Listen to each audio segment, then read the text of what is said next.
pocket prepared, do not catch me riding. You spend the weekend at the cells.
What is up, guys? Welcome back, and I've got an interesting one for you today. Believe it or not, this one is non-fiction, and it might be hard to believe considering the last video. 8 months ago, I got a fine for using this thing, and I was going walking speed. The fine was $1,800. I mean, the Mario Viacelli story is more credible, isn't it? But I guarantee you it's true. This was 8 months ago. I appealed it. I didn't pay that. I'm not stupid. So I appealed it, and my appeal got denied. So then what I had to do was elect to be prosecuted. So now I'm going to court. Actually, I already went to court. I went this morning.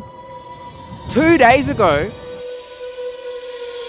I got a text on my phone saying you've got to go to court in 2 days. So I got 2 days freaking notice. What the hell's going on with that, huh? And it's been 8 months. So a whole 8 months passed, right, since I elected to be prosecuted. They didn't say a word, nothing. So I thought it just disappeared. After 8 months, you'd think, all right, they've dropped it. No, sir. Now they're sending me a message saying you got 2 days to come into court. So I went in and I pleaded not guilty, right? And they basically gave me another date, so I got to come back later. So this is not over yet. Nothing much happened today. But what I'm going to do today, something interesting for you guys, is I'm going to show you what my case is. I'll plead my case to you guys as if you're the judge or the jury. Judge, really. I'm not up for murder. And yeah, so let's see what you guys think. And look, we've got a nice park here. We'll go into this little park.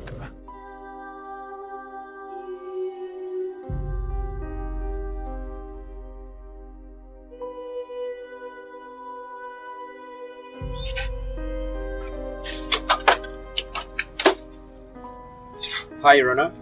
I would like to start by giving a quick summary of the situation before going into the details and presenting evidence towards my claim. I've been suffering from mobility issues for close to a decade as a result of 2 vehicle accidents and 1 workplace injury.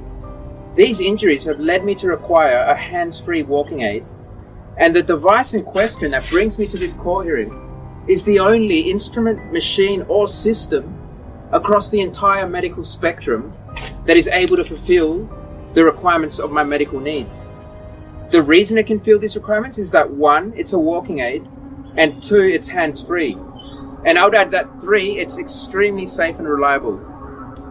If you picked up the phone right now and contacted all 20 mobility suppliers in SA, as well as every single medical clinic in the state, you would ubiquitously receive the same answer. And that is, they have no answer for someone that needs a hands-free walking aid. They will either suggest the use of crutches, which put tremendous strain on the hands and wrists, or they will supply a motorized vehicle, which requires constant and precise use of the wrists. I would like to begin by honing in on the relevant government source which informs on the legality of microelectric vehicles, such as the device which I was utilizing when I received the expiation notice that brings me to this hearing. These devices are called microelectric vehicles, and the specific type I was utilizing as a walking aid is called an electric unicycle, or EUC for short. As a side note, the officer who produced said expiation notice had directed me to this very same government source. The page is mylicense.sa.gov.au/road rules/riding motorized scooters. I have it right here in front of me, and it states that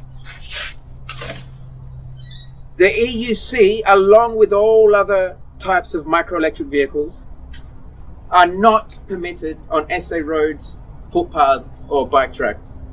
However, it also clearly states that there are precisely two types of exception to this rule. They're highlighted in orange, as you can see there, the two highlighted in orange. The first exception is as follows. You are allowed to operate microelectric vehicles on SA footpaths, bike tracks, and roads where necessary if they are sourced from a verified list of companies. These include Beam, Neuron, and Segway Sensation. The way this system operates is that the electric vehicles reside on the street 24/7, rain or shine. The user picks them up, then drops them in a random location. So that's the first exception.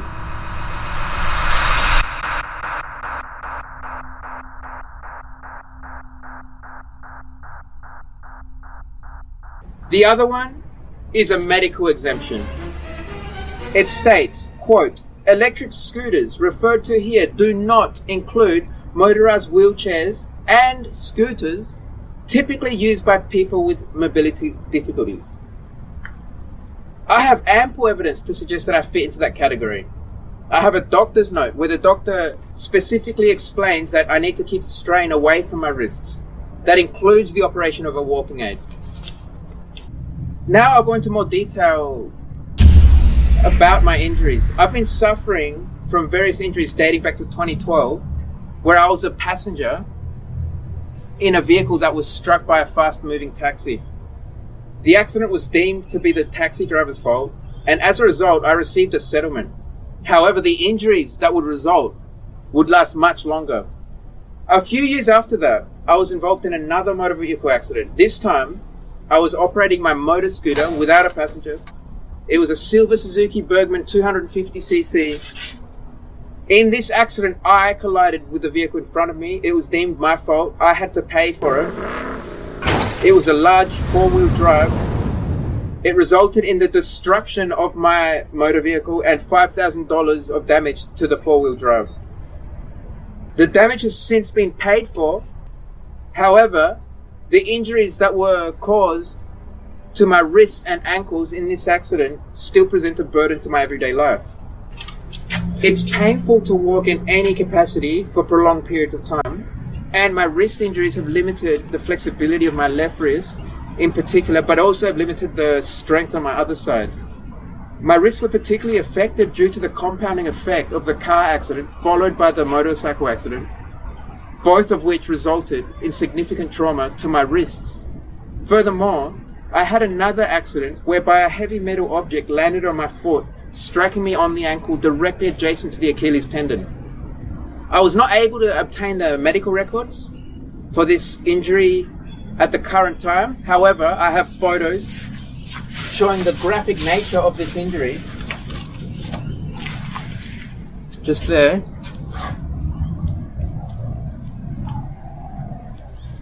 And I have a lifelong scar on my left ankle, right next to the Achilles tendon. This injury greatly exacerbated my previous ankle injuries that resulted from the motorcycle accident and the car accident before that. If I am not able to use this walking aid, the only hands-free walking aid that exists on the entire planet, it will have severe detrimental effects on my injuries and therefore my entire life. I will live in much more pain, as well as having severely limited mobility and ability to perform day-to-day tasks. So I leave it up to you, Your Honour, to decide whether it's fair, whether it's just to deny me my ability to utilise this medical implement, while at the same time allowing these companies to litter the streets with scooters, leaving these electric vehicles in the rain for people to pick up and ride and then dump wherever they please. When you're riding an electric vehicle, some of these rely on electric brakes, right? So if they fail, you could get hit by a car, you could get hit by a truck.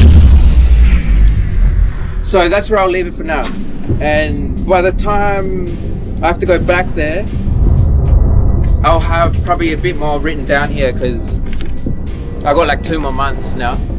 So yeah, give me some feedback and let me know what you think I should add or remove from what I've said.